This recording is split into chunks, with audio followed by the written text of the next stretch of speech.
नमस्कार, good morning, good evening दोस्तों। मेरे चैनल एक किताब से एक मोती पर आपका स्वागत है। आज मैं जिस पुस्तक से कुछ अंश पढ़ने जा रहा हूँ वो सही मायनों में एक ऐसी किताब है जिसके बारे में हम कह सकते हैं कि ये जीवन बदलने वाली किताब है।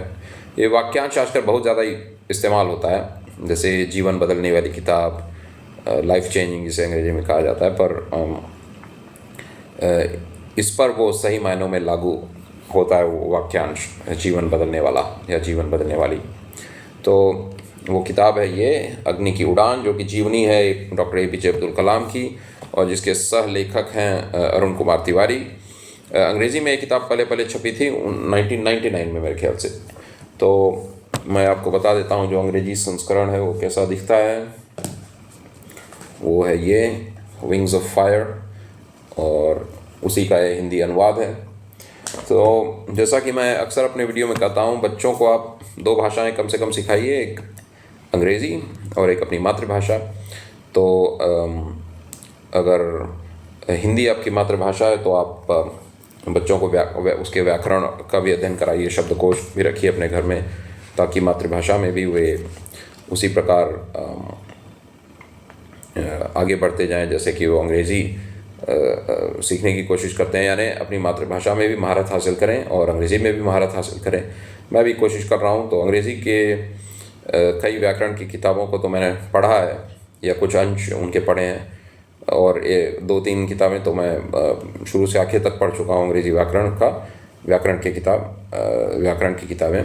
पर हिंदी व्याकरण की शायद ही कोई ऐसी किताब हो जिसको मैंने शुरू से आखिर तक पढ़ा हो। कुछ अंश देख लेता हूँ, पर अब मेरा एक प्रयत्न ये है कि मैं हिंदी व्याकरण को भी पूरी तरह पढूं और हिंदी के शब्दकोश को भी अक्सर देखा करूं।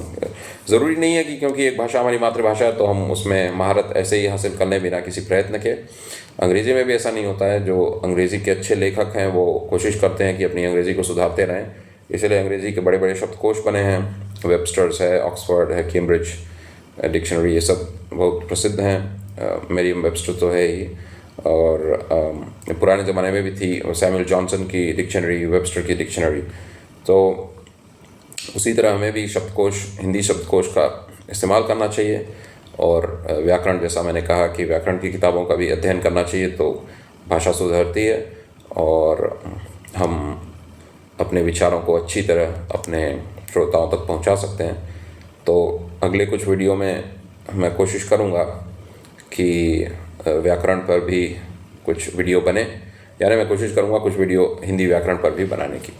तो आइए अब मैं कुछ पंक्तियां इस पुस्तक में से पढ़ता हूं। तो मैं बता दूं कि किस बारे में हैं पंक्तियां। तो ये नेतृत्व के बारे में। अगर आप एक टीम लीडर हैं, सरबराह या सरदार हैं किसी टीम के, तो आपका ये फ़र्ज़ है कि आप अपनी टीम को सही दिशा दें और ऐसे व्यक्तित्व वाले बने, यानी अपने व्यक्तित्व को ऐसा विकसित करें कि लोगों को वाकई आप के सरदार होने पर गर्व हो उनको, यानी आपको नेता मानने में या उनके लीडर मानने में उनको गर्व हो, और उनको लगे कि वाकई आप एक टीम लीडर होने के काबिल हैं।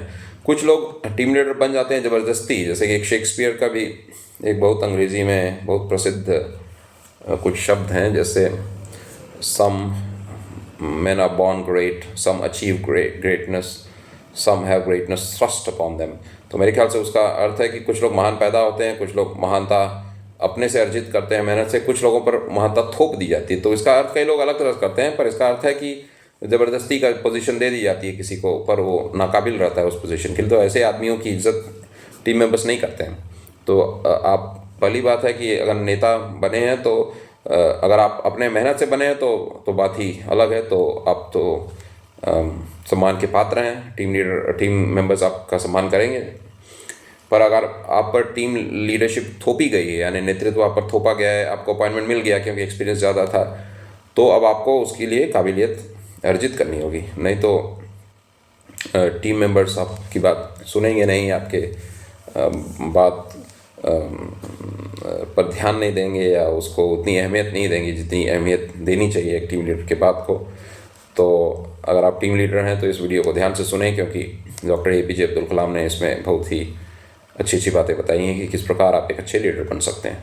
तो 2 चीज़ें उन्होंने बताई हैं, और पहले मैं पंक्तियाँ पढ़ लेता हूँ, फिर इन 2 मंत्रों पर हम चर्चा करेंगे। कोई भी जो टीम का नेतृत्व करने की जिम्मेदारी संभालता है सिर्फ तभी सफल हो सकता है जब उसे पर्याप्त स्वतंत्रता मिले तथा शक्तिशाली एवं असरदार अधिकार दिए जाएं। यह शायद जीवन में व्यक्तिगत संतुष्टि का रास्ता भी है। जिम्मेदारी के साथ आज़ादी के लिए भी व्यक्तिगत खुशहाली का सिर्फ एक ठोस आधार भी यही है। अपनी निजी स्वतंत्रता को बनाए रखने के लिए कोई क्या कर सकता है, इसके लिए मैं आपको 2 तरीके बताता हूँ। पहला, आप अपनी शिक्षा और कौशल को बढ़ा सकते हैं। ज्ञान एक ऐसी वास्तविक संपत्ति है जो आपके काम का एक सर्वाधिक महत्वपूर्ण हिस्सा होती है। जितना ज़्यादा अद्यतन ज्ञान यानी अप टू डेट नॉलेज, मतलब आज जो ज्ञान ताज़ा है, आज जो दुनिया में हो रहा है वैसा ज्ञान, जितना ज़्यादा अद्यतन ज्ञान आपके पास होगा आप उतने ही स्वतंत्र रहेंगे। ज्ञान को किसी के पास से ले जाया नहीं जा सकता सिवाय इसके कि यह पुराना पड़ सकता है। इसीलिए आपको ज्ञान को अपने ताज़ा करना होता है, आपको नई नई जानकारियाँ हासिल करनी होती है। दुनिया तेज़ी से बदल रही है। कोई भी नेता मुक्त रूप से अपनी टीम का नेतृत्व तभी कर सकता है जब उसे यह सही पता हो कि उसके चारों ओर क्या क्या हो रहा है। सही ढंग से नेतृत्व करने के लिए शिक्षा से लगातार संबद्ध रहना ज़रूरी है। एक सफल टीम नेता बनने के लिए ज़रूरी है कि शोरगुल तथा दिन भर की कामकाजी भीड़ भाड़ के बाद आप रुकें और अगले नए दिन के लिए अपने को तैयार करें। दूसरा रास्ता व्यक्तिगत जिम्मेदारी के लिए भीतर उमंग पैदा करना है। व्यक्तिगत आज़ादी का जो सर्वश्रेष्ठ तरीका है वह उन शक्तियों को पता लगाने में मदद करता है जो तुम्हें ढूंढती हैं। सक्रिय रहो, जिम्मेदारी संभालो, वह काम करो जिसमें तुम विश्वास करते हो। अगर तुम ऐसा नहीं करते हो तो तुम अपनी किस्मत दूसरों के हवाले कर रहे हो। इतिहासकार एडिथ हैमिल्टन ने प्राचीन यूनान के लिए लिखा है, जब उन्होंने आज़ादी चाही उन्हें जिम्मेदारी से मुक्त कर दिया गया, पर फिर एथेंस की, या एथेंस भी बोलते हैं मेरे ख्याल से, पर फिर एथेंस की आज़ादी ही खत्म हो गई और फिर कभी आज़ाद नहीं हुआ। सच्चाई यह है कि हम में से बहुत से अपनी आज़ादी बढ़ाने के लिए बड़े समझौते कर लेते हैं। हम उन ताकतों के खिलाफ लड़ सकते हैं जो हमारा दमन करने की धमकी देती हैं। हम अपने उन गुणों एवं परिस्थितियों से अपने को मजबूत कर सकते हैं जो निजी आज़ादी को बढ़ावा देते हैं। ऐसा करते हुए हम एक ऐसा मजबूत संगठन खड़ा कर सकते हैं जो हमें अप्रत्याशित लक्ष्यों की प्राप्ति में सक्षम बनाए। तो जैसा कि मैं अक्सर अपने वीडियो में करता हूँ, इसमें कुछ मेरा व्यक्तिगत इंटरप्रिटेशन होता है, यानी मैं कोशिश करता हूँ कि इसको अपनी तरह से समझूं और फिर अपनी जो व्यक्तिगत मेरी राय है उसको बयान कर दूं। तो इसलिए जब आप मेरा वीडियो सुनते हैं तो आप ध्यान दीजिए कि शब्द क्या हैं लेखक के, उनसे आपको ज़्यादा फ़ायदा होगा। मेरा 2 काम है इन वीडियोज़ में। एक तो मैं आपको कुछ अच्छी बातें किताबों से चुन कर लाता हूँ, दूसरी बात उन पर मैं कुछ अपनी राय रखता हूँ। तो मेरी राय ज़रूरी नहीं है कि आपकी राय के समान हो। हर कोई अलग अलग राय रखने के लिए स्वतंत्र है, आज़ाद है। तो आप अपनी राय बनाइए, पर जैसा मैंने समझा है इन पंक्तियों को वैसा मैं आपको बताने की कोशिश करता हूँ। पर मुख्य चीज़ इन वीडियो में वो है जो शब्द मैं पढ़ता हूँ उन किताबों से, क्योंकि उसी पर आप राय अपनी कायम कीजिए। तो या व्याख्या उसकी मैं अपने अनुसार करता हूँ, अपनी समझ के अनुसार। तो व्याख्या भी सुनिए, पर मूल रूप से जो शब्द हैं उन पर आप ध्यान ज़्यादा दीजिए और कोशिश कीजिए कि उन्हें अपने जीवन में लागू करें। तो 2 बातें APJ अब्दुल कलाम जी ने बताई हैं इसमें कि किसी टीम का सफलतापूर्वक नेतृत्व करने के लिए अपनी खुद की शिक्षा और कौशल का निर्माण करें, और दूसरी बात है व्यक्तिगत जिम्मेदारी के प्रति जुनून विकसित करें, यानी पैशन। तो आइए एक एक करके इन बातों को देखते हैं। तो पहले अपनी खुद की शिक्षा और कौशल का निर्माण करें।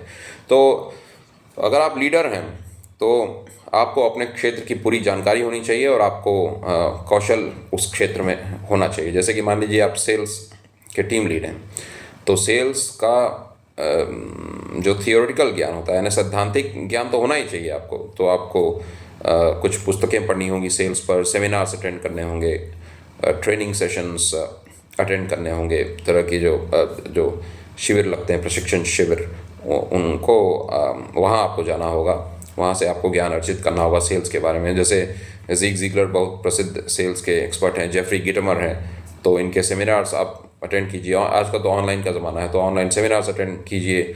आप अच्छी अच्छी सेल्स की पुस्तकें पढ़िए। मैं एक उदाहरण के लिए ले रहा हूँ, किसी भी क्षेत्र में आप उस क्षेत्र की किताबें पढ़िए, जर्नल्स पढ़िए, मैगज़ीन्स आती हैं। तकनीक, जैसे आप टेक्नोलॉजी की फील्ड में हैं तो टेक्नोलॉजी की सब कई जर्नल्स हैं, कंप्यूटर फील्ड में कई जर्नल्स हैं, तो इन्हें मंगाइए और पढ़िए, अपने क्षेत्र की पूरी जानकारी रखिए। दूसरी बात है, अपने कौशल को विकसित कीजिए, केवल सैद्धांतिक ज्ञान नहीं, पर आपके टीम मेंबर्स को दिखना चाहिए कि आप जो उनसे काम करवाना चाह रहे हैं वो काम आप खुद कर सकते हैं कि नहीं। ज़्यादातर ऐसा ही होता है दुनिया में, क्योंकि टीम लीड अक्सर हम बनते हैं उसी काम को करते हुए जब कंपनी को लगता है कि हम किसी क्षेत्र में अच्छा काम कर रहे हैं, तो फिर हमें टीम लीड बनाया जाता है। ज़रूरी नहीं है हर वक्त कि कौशल के कारण ही आदमी टीम लीड बनता हो। कुछ लोग बन जाते हैं केवल एक्सपीरियंस के बल पर, तो अगर वे एक्सपीरियंस के बल पर बने हैं तो जल्दी से जल्दी उन्हें कौशल विकसित करना होगा, शिक्षा हासिल करनी होगी, नहीं तो टीम मेंबर्स उनका सम्मान नहीं करेंगे और उनकी बात पर अमल नहीं करेंगे, यानी उतना ज़रूरी नहीं समझेंगे हमारी बात, अगर हम खुद कुशल नहीं हैं और अगर हम खुद शिक्षित नहीं हैं अपने क्षेत्र में। तो ये दोनों काम आप ज़रूर कीजिए। आप अपना ज्ञान बढ़ाते रहिए, क्योंकि आजकल ज्ञान बहुत जल्दी ही पुराना हो जा रहा है। ताज़ा रखिए अपने ज्ञान को, यानी फ्रेश और अप टू डेट रहिए। अद्यतन इस शब्द इसमें प्रयोग किया गया है, तो अप टू डेट रखिए अपने ज्ञान को। जैसा मैंने कहा, समाचार पत्र पढ़िए, अपने क्षेत्र का खास तौर पर ध्यान दीजिए, आपके क्षेत्र में क्या हो रहा है। समाचार पत्र में इसीलिए जर्नल्स होते हैं जो केवल आपके क्षेत्र के लिए बनाए गए हैं, तो ऐसे जर्नल को सब्सक्राइब कीजिए। जैसे मैं एक तकनीकी लेखक हूँ, तो उसमें STC के जर्नल आते हैं और तरह तरह के जर्नल आते हैं। DRDO ने एक किताब लिखी है तकनीकी लेखन पर, तो मैंने डाउनलोड की है। तो और प्रलेखन पर जो मेरे पास किताब है, जैसे डॉक्यूमेंटेशन, मैं आपको बता देता हूँ। तो ये पढ़ना बहुत ज़रूरी है, और अपनी मातृभाषा में भी पढ़िए, अंग्रेज़ी में भी पढ़िए, तो इससे अपना दिमाग बहुत सक्रिय हो जाता है। जैसे प्रलेखन है, बिहार हिंदी ग्रंथ अकादमी ने छापी है, तो मैं इसको कोशिश करता हूँ कि इसको भी पढूं और इसमें जो मेरे काम की चीज़ें इसमें से निकाल लूँ और उसे लागू करूँ अपने जॉब पर, और अपने टीम मेंबर्स को भी बताऊँ कि क्या क्या ज़रूरी बातें हैं इनमें। तो शिक्षित होना बहुत आवश्यक है अपने क्षेत्र में, और कौशल का निर्माण बहुत आवश्यक है। आप अगर सेलिंग लोगों को बता रहे हैं या उत्साहित कर रहे हैं कि लोग आपके टीम मेंबर सेल करें, तो आपको अगर सेल नहीं करना आता तो कैसे वो आपकी बात को मानेंगे। तो अपने क्षेत्र में आपको अनुभव भी होना चाहिए। अगर थोड़ी अनुभव की कमी है तो आप ऐसे जो बूट कैंप्स होते हैं मेरे ख्याल से, जहाँ पे एक ऐसा वातावरण बनाया जाता है जहाँ कि आपको असली वातावरण मिले, सिमुलेशन भी कहते हैं शायद उसको, तो आप ऐसे जगह पर जाइए। मैं कोशिश करूँ कि बूट कैंप की हिंदी अगर मिल जाए तो कि गूगल ट्रांसलेट का मदद ली जाए। आजकल तकनीक और विज्ञान का तकनीक का लाभ उठाना चाहिए। बूट कैंप का अनुवाद है सैन्य रंग रूटों के लिए प्रशिक्षण शिविर। अब प्रशिक्षण शिविर तो समझ में आ रहा है, सैन्य समझ में आ रहा है, रंग रूट नहीं समझ में आ रहा। तो खैर, एक तरह का प्रशिक्षण शिविर होता है जहाँ आप जाके अपने कौशल को बढ़ा सकते हैं। तो और कुछ तरीके हैं कौशल बढ़ाने के। आप कुछ दूसरे राज्यों में जा सकते हैं जहाँ आपके क्षेत्र के संगठन है, और या तो आप विदेश जा सकते हैं, वहाँ दूसरे संगठनों या कंपनीज को देखिए कि वे कैसे काम करती हैं, वहाँ की टीम कैसे काम करती है, वहाँ से लाभ उठाइए। अगर सैर नहीं कर सकते हैं या दूसरे जगहों पर सफ़र नहीं कर सकते हैं, तो आप ऑनलाइन सुविधा की मदद लीजिए। यूट्यूब है और कई अन्य तरीके हैं अपने कौशल को बढ़ाने के लिए। और स्वयं कुछ कार्य ऐसा कीजिए जो कि आप अपने टीम मेंबर को करते हैं। ऐसा नहीं न हो कि आप एक बार टीम लीड हो गए तो अपने काम को छोड़ दीजिए, मतलब केवल टीम के भरोसे रहिए, जो सारा काम वे करते हैं। अगर आप उस काम को स्वयं नहीं करेंगे कुछ देर रोज़, तो हो सकता है आपका कौशल धीरे धीरे उसमें कमज़ोर होता जाए उस क्षेत्र में। तो जैसे मान लीजिए एक सेल्स टीम लीड है, तो उसे भी कुछ न कुछ सेल्स कॉल्स करनी चाहिए, या कुछ किसी क्षेत्र में जाकर सेलिंग थोड़ी बहुत करनी चाहिए। खैर, मेरी निजी राय है, आप अपने अनुसार इसको लागू कीजिए अपने जीवन में। तो ये बात हो गई पहली बात। दूसरी बात है व्यक्तिगत जिम्मेदारी के प्रति जुनून विकसित करें। तो व्यक्तिगत जिम्मेदारी होना बहुत आवश्यक है। एक नेतृत्व जो करता है टीम की, जो नेता है, सरबराह है, उसको एक जिम्मेदार व्यक्ति होना चाहिए, उत्तरदायी होना चाहिए उसको। तो आइए इस पर कुछ चर्चा करते हैं। तो एक उत्तरदायित्व तो ये है कि जैसे हम नए नए काम करने की कोशिश करें अपनी टीम के लिए, या नए नए काम मांगे अपनी कंपनी से। जैसे मान लीजिए आपकी कंपनी का आपकी कंपनी है, उसकी एक टीम है, उसके टीम के आप लीडर हैं, तो उस टीम की कुछ जिम्मेदारियां होंगी। तो कुछ नई जिम्मेदारियां हासिल करने की कोशिश कीजिए अपने टीम के लिए। जैसे कि क्या हमारी टीम कुछ अन्य क्षेत्रों में भी कार्य कर सकती है, जैसे कि क्या हम अपने क्षेत्र को थोड़ा और विस्तृत कर सकते हैं, कुछ नए काम अपने टीम के जिम्मे ले सकते हैं। तो ऐसा करने से कंपनी को भी लगता है कि जो टीम लीड है वो और काम लेने की कोशिश कर रहा है और जिम्मेदारी अपने ऊपर उठाने की कोशिश कर रहा है। तो जितनी जिम्मेदारी आप उठाएंगे उतना ही आपको अपना कौशल बढ़ाना पड़ेगा और आपको और शिक्षित होना पड़ेगा। तो इससे आपका ही फ़ायदा है। और दूसरी चीज़ है कि जब टीम सफल हो तो आप जिम्मेदारी को बांटिए, यानी हर टीम मेंबर जिम्मेदार है आपके सफलता का। तो इससे टीम को भी उत्साह मिलता है। और अगर टीम विफल हो तो वो विफलता या नाकामयाबी आप अपने सर लीजिए। तो टीम मेंबर का यही काम है कि वो अपने टीम मेंबर्स को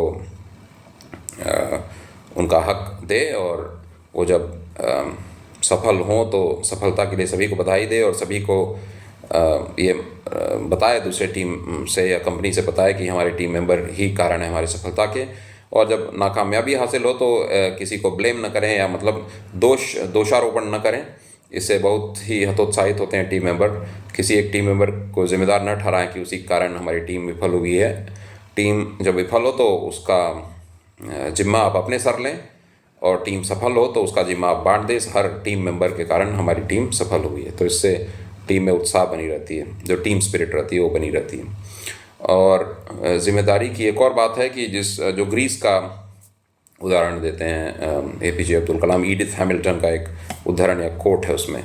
तो आप आज़ादी दे दें पर उसके साथ जिम्मेदारी नहीं दें तो एक विफलता की बुनियाद हम तैयार कर रहे हैं। इसीलिए हमारे कॉन्स्टिट्यूशन या संविधान में भी ये बात है कि कुछ बुनियादी फ़र्ज़ होते हैं हमारे, या मौलिक कर्तव्य, तो उन्हें निभाना ज़रूरी है। हम केवल अधिकार न मांगे, मौलिक अधिकार या जो बुनियादी हक हैं उन पर जोर न दें, क्योंकि हमारा जो कर्तव्य है वो किसी और का अधिकार है। तो अगर हम अपना कर्तव्य नहीं कर रहे हैं तो दूसरे का अधिकार हम छीन रहे हैं। जैसे मान लीजिए, मैं एक उदाहरण देता हूँ। जैसे हमारा कर्तव्य है सड़क पर लेफ़्ट चलना, तो दूसरे का अधिकार है कि हम उसके रास्ते में ना आए। तो अगर हम अपना कर्तव्य नहीं कर रहे, निभा रहे, जैसे कि हम सड़क के दाहिनी ओर चल रहे हैं और दूसरों के अधिकार में हम रोड़ा डाल रहे हैं, मतलब उनको व्यवधान पहुंचा रहे हैं, ऑब्स्ट्रक्ट कर रहे हैं उनका मार्ग, तो हम तो स्वयं अपना फ़र्ज़ नहीं अदा कर रहे हैं या अपने कर्तव्य का पालन नहीं कर रहे, जो कि दूसरे का अधिकार है। तो हम कैसे दूसरे से अपना अधिकार मांगे? तो इसलिए अधिकार मांगने के पहले हमें कर्तव्य निभाना चाहिए, क्योंकि हमारा, जैसा मैंने कहा, हमारा कर्तव्य दूसरे का अधिकार है, और इसलिए वो बहुत ज़रूरी है। और हमारा जो अधिकार है वो, क्षमा कीजिए, हमारा जो कर्तव्य है वो दूसरे का अधिकार है, और हमारा जो अधिकार है वो दूसरे का कर्तव्य है। तो दूसरों से अपेक्षा ये करें कि वो अपना कर्तव्य करें। अधिकार जब आप मांगते हैं तो आप ये दूसरों से कहते हैं कि तुम अपना कर्तव्य निभाओ मेरे लिए। तो अगर हम अपना कर्तव्य नहीं निभा रहे दूसरों के लिए, तो हम किस मुंह से अपने अधिकार की बात कर रहे हैं? तो इसलिए अपना फ़र्ज़ हम निभाएं पहले, और फिर दूसरों से उनके फ़र्ज़ को निभाने की बात करें। तो ये भी बहुत ज़रूरी है एक सरदार में। ये तो खैर हर इंसान के लिए ज़रूरी है। और एक और बात मैं इसमें जोड़ दूं, जो कि मेरा एक थोड़ी व्यक्तिगत राय है इसमें। तो ये सब बातें अपने ऊपर लागू होती हैं। जैसे मान लीजिए आप किसी के लीडर नहीं हैं, पर हर आदमी अपना लीडर तो खुद है। मैं अपने शरीर का लीडर मैं हूँ, अपनी वाणी का लीडर मैं हूँ, अपने विचारों का लीडर मैं हूँ। तो यही बातें मैं अपने ऊपर लागू करूँ। मैं स्वयं शिक्षित होने की कोशिश करूँ, मैं स्वयं अपनी अपने कौशल को विकसित करूं। ज़रूरी नहीं है कि टीम लीड हूं, क्योंकि मुझे अपने शरीर को लीड करना है, उसका नेतृत्व करना है, उसका नेता या सरदार बनना है। तो अपने शरीर की सरदारी करने के लिए भी आपको इन नियमों का पालन करना होगा। आपको शिक्षित होगा, आपको अपना कौशल बढ़ाना होगा और आपको व्यक्तिगत जिम्मेदारी के प्रति जुनून विकसित करना होगा। तभी आप सफलता की ओर अग्रसर होंगे, सफलता की ओर बढ़ेंगे। तो अब अंत में आइए मैं एक बार फिर से कुछ बातें दोहरा देता हूँ। ये पुस्तक अग्नि की उड़ान एक जीवन बदलने वाली किताब है। तो मैं आपसे विनती करता हूँ कि आप भी खरीदें और बच्चों को पढ़ाएं। बच्चों को अच्छा साहित्य पढ़ाना बहुत ज़रूरी है। साहित्य का अर्थ केवल उपन्यास ही नहीं है, केवल कविताएं ही नहीं हैं। तब तो हम साहित्य के क्षेत्र को बहुत ही सीमित कर देते हैं, उसको एक छोटे से दायरे के अंदर कैद कर देते हैं। साहित्य का अर्थ है कोई भी शब्द या वाक्य, जो भी पुस्तकें हैं वो साहित्य ही हैं। अच्छा साहित्य हो सकता है, बुरा साहित्य हो सकता है। जैसे इसको नॉन फिक्शन कहेंगे अंग्रेजी में। अब नॉन फिक्शन को हिंदी में क्या कहा जाएगा, ज़रा मैं गूगल ट्रांसलेट देख लेता हूँ। कोई हर्ज नहीं है ट्रांसलेट यूज़ करने में। अगर हमें एक हिंदी शब्द नहीं मिल रहा है तो जैसे नॉन फिक्शन आप देख लें तो उसको हिंदी में कहा जाएगा गैर काल्पनिक। तो यानी कुछ काल्पनिक चीज़ें होती हैं, उपन्यास और कविताएं काल्पनिक हैं, कल्पना से सृष्टि होती है उनकी, और ये गैर काल्पनिक हैं। तो ये गैर काल्पनिक पुस्तकें भी साहित्य हैं, नॉन फिक्शन भी साहित्य है। और ऐसे साहित्य बच्चों को पहुंचाना चाहिए बच्चों तक, और आप स्वयं पढ़ें, बच्चों को भी पढ़ाएं। और एक जैसे रीडिंग सेशन अंग्रेजी में बोलते हैं, या एक घर में ही कुछ पढ़ने के लिए कुछ समय एलोकेट कीजिए, समय अलग कीजिए। तो रीडिंग सेशन का भी मैं ट्रांसलेशन देख लेता हूँ। पढ़ने का एक सत्र बना लीजिए घर में, कि आप एक गोलाई में बैठ जाइए, सर्कल में, और जैसे आप घर के बड़े हैं तो आप पुस्तक से कुछ अंश पढ़िए, या बच्चों को कहिए कि पढ़ें, और फिर उस पर एक डिस्कशन शुरू कर दीजिए, चर्चा शुरू कर दीजिए, और फिर आप बात कीजिए इसके अलग अलग पहलुओं पर। तो इससे बच्चों पर अच्छा असर पड़ेगा और वे जीवन में आगे बढ़ने का प्रोत्साहन प्राप्त करेंगे। तो 2 बातें APJ अब्दुल कलाम ने इसमें बताई हैं। वो अगर आपको एक सफल नेता बनना है तो पहली बात है कि अपनी खुद की शिक्षा और कौशल को विकसित करें, उनका निर्माण करें। और दूसरी बात है व्यक्तिगत जिम्मेदारी के प्रति जुनून विकसित करें। पैशन का एक अलग शब्द है, जुनून होना चाहिए आपको अपनी जिम्मेदारी बढ़ाने के लिए। आशा है आपको ये वीडियो पसंद आया होगा। धन्यवाद।